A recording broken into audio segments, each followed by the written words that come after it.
Hoy entrevistamos a José Antonio Pérez Simón, jefe del Servicio de Hematología y Hemoterapia del Hospital Universitario Virgen del Rocío de Sevilla y presidente del comité organizador de nuestro próximo Congreso Nacional de Hematología, Hemoterapia, Trombosis y Hemostasia, que celebraremos en Sevilla en FIBES del 26 al 28 de octubre. Entre otras cosas, nos contará cuáles son sus expectativas y las del comité organizador con respecto a este Congreso Nacional, qué supone para la ciudad de Sevilla la celebración de un encuentro como este y cuáles serán los asuntos más destacados del programa científico. Adelante con la entrevista. José Antonio, ¿cuáles son tus expectativas con respecto al próximo Congreso Nacional de Sevilla? Jorge, buenos días. Pues mira, en primer lugar espero que podamos disfrutar como punto de encuentro entre colegas, compañeros y amigos. Desde luego será un placer compartir estas jornadas desde el punto de vista personal y yo creo que esto es lo primero y más importante. En segundo lugar, es un foro en el que aprender, compartir, intercambiar experiencias y plantear nuevos retos con reuniones presenciales. La virtualidad ha sido una gran ayuda, pero lo cierto es que se agradece y suelen ser muy productivas las reuniones cara a cara. Particularmente el momento que vive la hematología desde el punto de vista del desarrollo científico y médico-tecnológico hace que se generen enormes expectativas desde el punto de vista científico.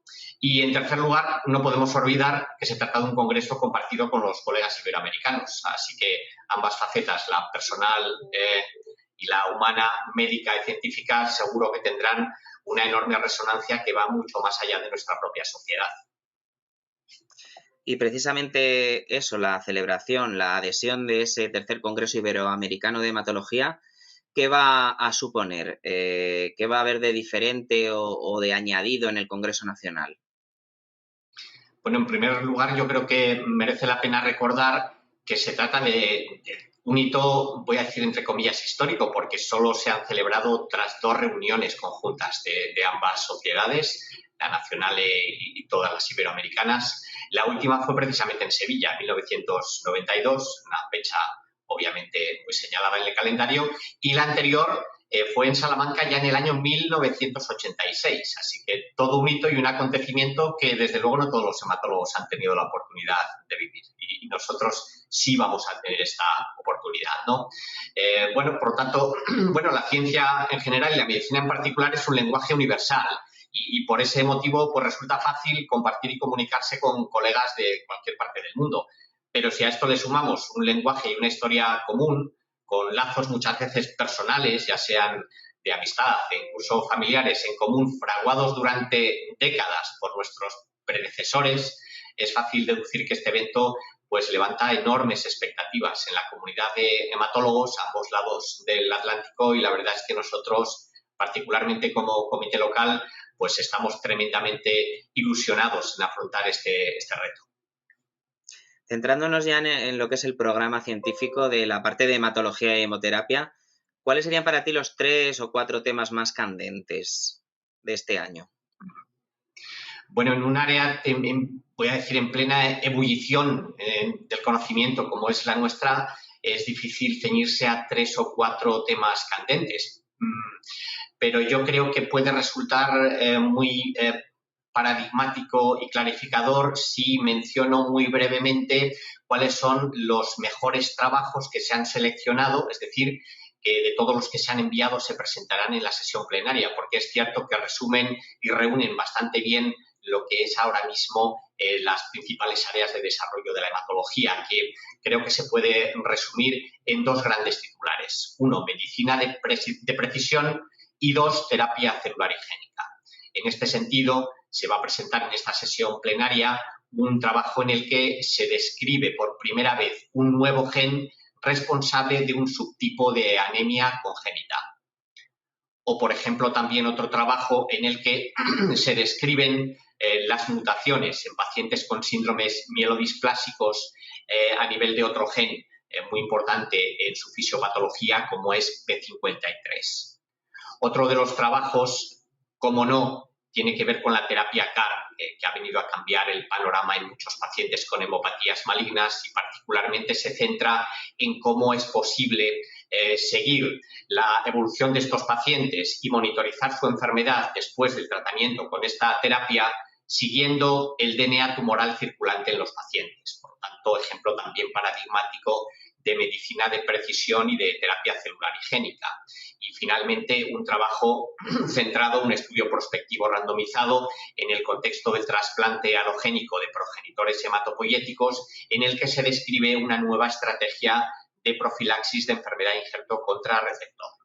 En lo que respecta al área de coagulación, coagulopatías, también dos trabajos tremendamente interesantes y científicamente muy relevantes. En uno de ellos se pone de manifiesto la relación estrecha que existe entre determinados factores de la coagulación y determinados factores que influyen en el proceso inflamatorio, los llamados NETs o redes que producen los granulocitos, las células de la defensa.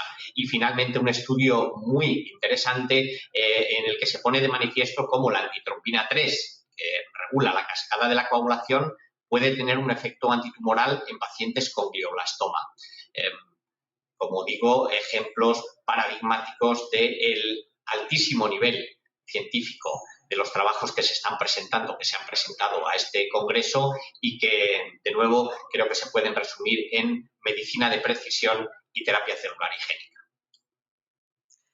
La patogénesis del cáncer hematológico y sus posibles implicaciones clínicas y biológicas también van a ser importantes en este debate. ¿En qué punto se encuentra el estudio de este tema y qué traslación clínica puede tener? Bueno, como acabo de mencionar, desde luego uno de los pilares que, no en la teoría, en el día a día, en la práctica asistencial, asienta la hematología es en la medicina personalizada.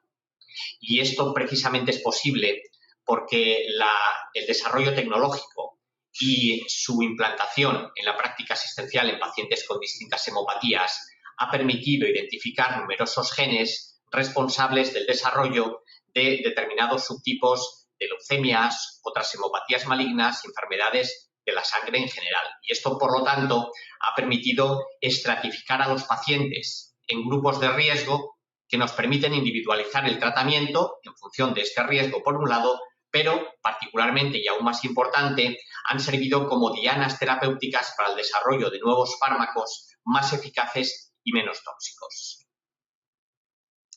Las leucemias agudas vuelven a protagonizar un simposio este año, ya protagonizaron otro el año pasado. Esto quiere decir que está habiendo avances importantes aquí. En este último año, ¿qué se podría destacar en este campo? Bien, en el simposio de leucemia aguda mieloblástica se van a abordar tres temas, de nuevo, ejemplo manifiesto de lo que acabo de mencionar, ¿no? De medicina personalizada. Los tres grandes temas que se van a abordar tienen que ver con la genómica en la leucemia aguda mieloblástica, cómo esto permite el desarrollo de agentes dirigidos frente a dianas moleculares y cómo esto está influyendo en la mejora del pronóstico de los pacientes con leucemias agudas. Y finalmente, cómo determinadas tecnologías nos permiten hacer un seguimiento de la enfermedad mínima residual y, por lo tanto, de nuevo, ajustar el tratamiento de mantenimiento a largo plazo en nuestros pacientes en función de la persistencia o no de esta enfermedad residual. Y para revisar estos temas, pues contamos con colegas de enorme prestigio, el doctor Bullinger de Berlín, el doctor Heuser de Hannover y nuestro colega, el doctor Jorge Sierra del Hospital San Pablo.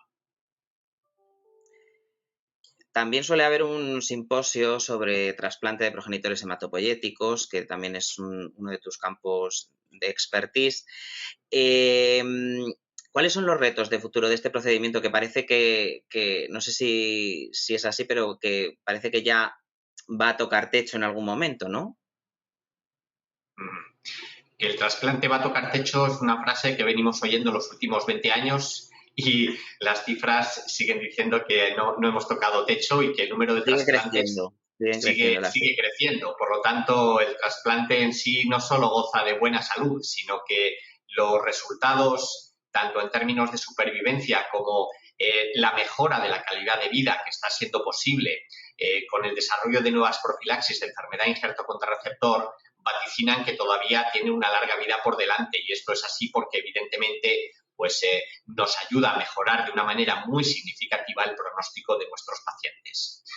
Esto es posible precisamente por algunos de los temas que de nuevo se van a abordar en el simposio, en este caso el de trasplante. Uno de ellos tiene que ver precisamente con la identificación de nuevos moduladores de la enfermedad injerto contrarreceptor.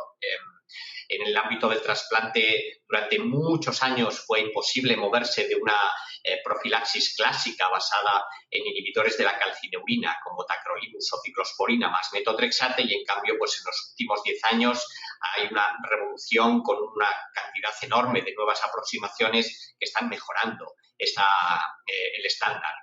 Por otra parte, está habiendo mejoras muy llamativas también en el acondicionamiento, la quimioterapia y o radioterapia previa al trasplante, y en este sentido pues es particularmente interesante el desarrollo de algunas estrategias por centros, como puede ser City of Hope, donde son pioneros en el desarrollo de la irradiación medular y nodal total, que básicamente lo que permite es intensificar la dosis de radioterapia en la médula y en los ganglios, es decir, en los órganos afectos por la enfermedad en pacientes con leucemia u otras hemopatías malignas, aumentando la eficacia del trasplante por un lado, pero por otro lado, precisamente haciendo lo contrario, reducir la dosis de radiación que llega a los órganos vitales. Por lo tanto, más eficacia en términos de control de la enfermedad, pero menos toxicidad por otra parte.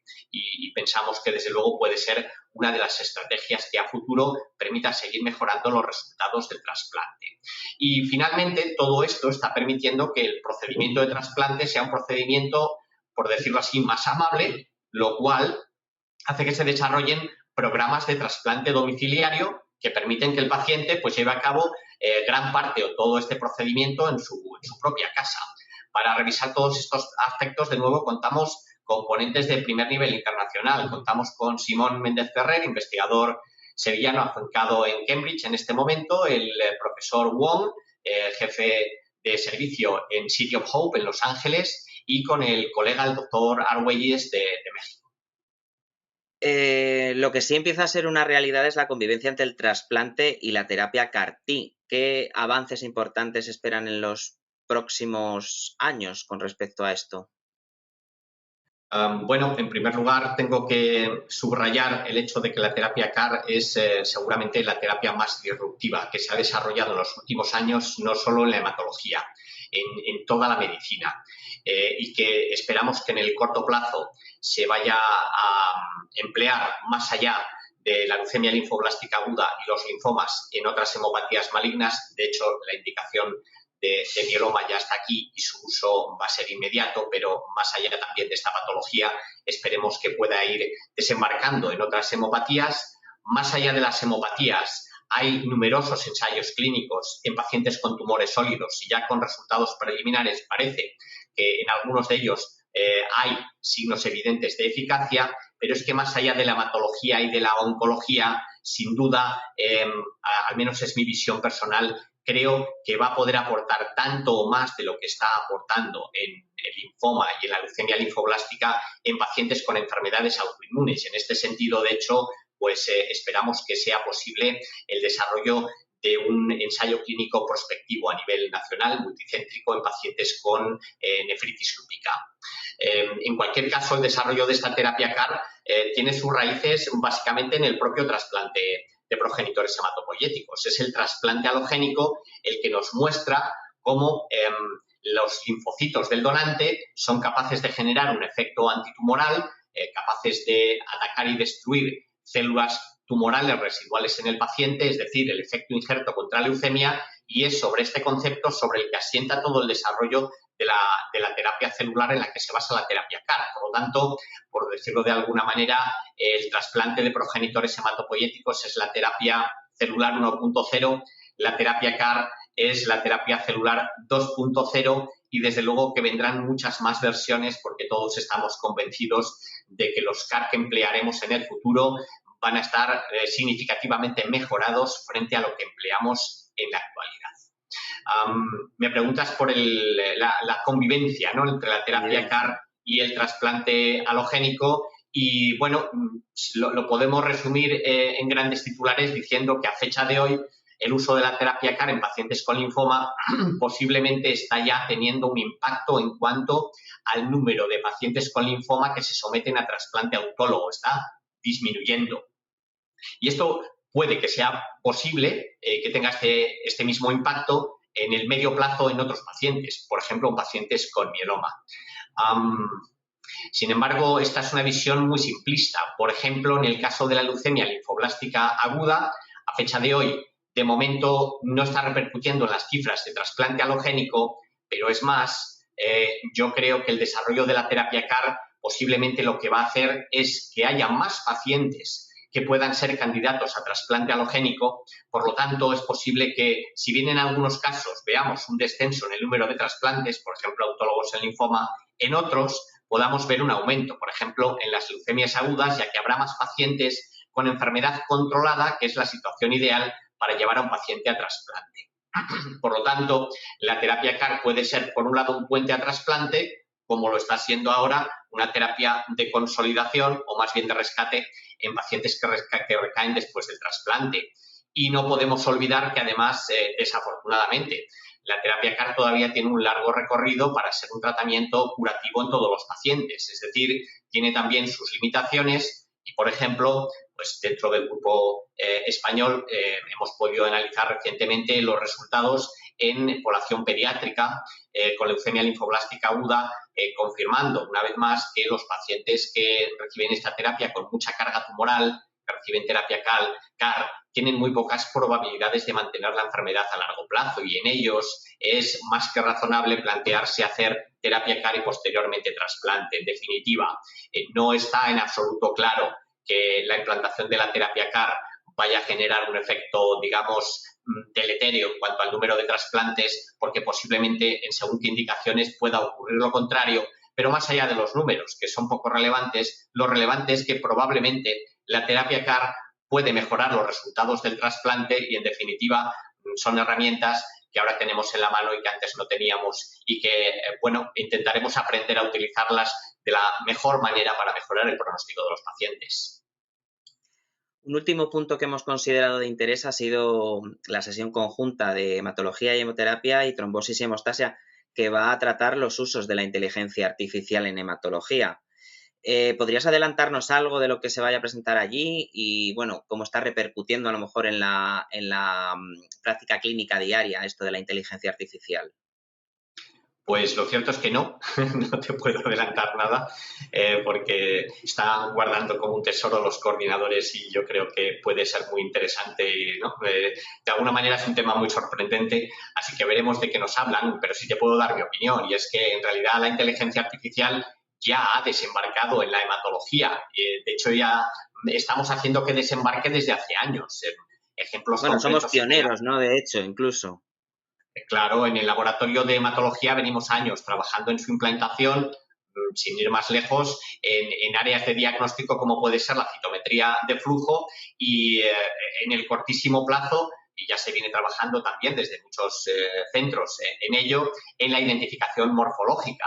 De manera que a fecha de hoy lo que podemos decir es que su implantación en la hematología, lejos de venir a quitar puestos de trabajo a los hematólogos, al contrario, ha venido a ayudarnos para ser capaces de afrontar un trabajo que en el día a día pues resulta muy complejo y además pues creciente, habida cuenta de que, bueno, con el aumento de la mediana de edad de la población cada vez vemos más hemopatías malignas y sobre todo más que aumento de incidencia lo que vemos es un enorme aumento de la prevalencia que hace que desde luego pues los servicios se encuentren muy sobrecargados. Por lo tanto, bienvenida sea esta ayuda, en este caso vía inteligencia artificial. El congreso se celebra en Sevilla y yo creo que también es momento pues de destacar un poco en lo que sois pioneros, tanto en la hematología sevillana como en la hematología andaluza en general, en tanto en cuanto sois la capital de Andalucía. No sé si nos podrías contar un poco en qué sois punteros. Bueno, yo creo que esto es algo que no debemos decir nosotros, sino que deben decir los demás, ¿verdad? Por lo tanto, hablar de mi centro no me parecería lo más elegante, pero sí te puedo decir que a nivel andaluz, pues si tengo que destacar algo, destacaría la gran y amplia experiencia en trasplante de progenitores hematopoyéticos, porque no en vano, tanto nuestro centro como el centro de Málaga son 2 de los 5 centros más trasplantadores en los últimos años. Y a esto se une además otros centros que, sin llegar a estos números tan importantes, tienen una actividad muy destacable y además que son históricos del trasplante y de la hematología, como Córdoba, Granada o el caso de Jerez. Y esto mismo que aplica para el trasplante, pues ha aplicado hasta ahora también para terapias CAR, inicialmente en Andalucía, en nuestro centro, pero ya también en otros 2 centros, lo mismo que ha ocurrido pues, en otras comunidades autónomas a lo largo de la geografía española. No en vano, aquí sí que tengo que dar el dato de nuestro centro, pero bueno, no deja de ser ya público y objetivo. El año pasado tuvimos el privilegio de que nos nominasen como Best in Class, pero lo digo no como mérito propio o exclusivo precisamente de nuestro centro, sino porque lo que traduce es un enorme trabajo cooperativo en red que se llevó a cabo en Andalucía, que no solo además se circunscribe a la terapia CAR, sino que también en el ámbito del diagnóstico pues hay toda una serie de redes de trabajo colaborativo que yo creo que hay que destacar. Y ya para terminar, ¿por qué recomiendas a los hematólogos españoles asistir a Sevilla? Al Congreso Nacional de Sevilla, más bien.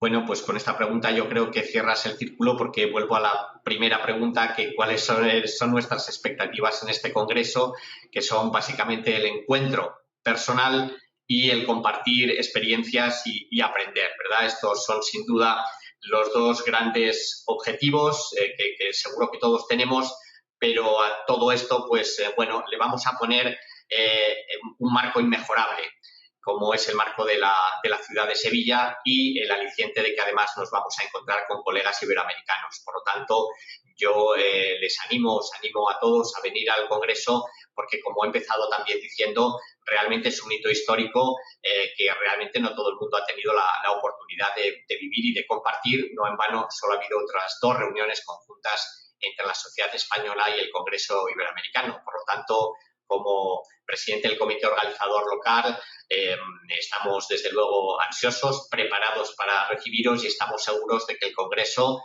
va a ser todo un éxito, tanto desde el punto de vista científico como desde el punto de vista de la convivencia entre amigos y colegas. Pues nos quedamos con eso. No nos cabe duda de que el Congreso va a ser todo un éxito.